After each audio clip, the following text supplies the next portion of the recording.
یا مالک الملک یا اللہ۔ ترجمہ: سارے جہانوں کا مالک، ماسٹر آف دا کنگڈم۔ اللہ تعالیٰ قرآن میں فرماتے ہیں، اے اللہ، بادشاہی کے مالک، تو جسے چاہے بادشاہی دیتا ہے اور جس سے چاہے چھین لیتا ہے۔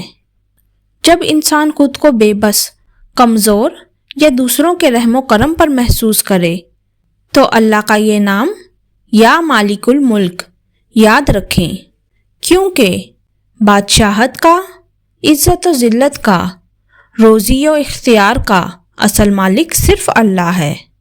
وظائف: مالی سکون کی طاقت، پیسے کی کمی یا رزق میں برکت کے لیے صبح بعد نماز فجر 333 مرتبہ یا مالک الملک پڑھیں۔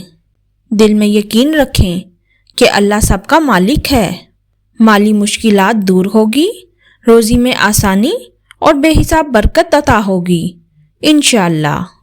عزت اور مقام بڑھانے کا کرشماتی وظیفہ۔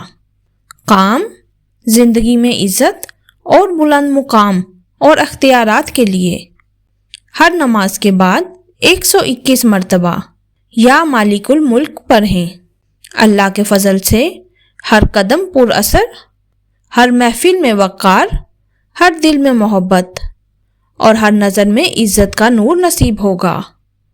حدیث نبوی میں آتا ہے، رسول اللہ صلی اللہ علیہ وآلہ وسلم نے فرمایا، جس نے دنیا کی نعمتوں پر غرور کیا وہ بھول گیا کہ وہ نعمتوں کا مالک نہیں بلکہ امین ہے۔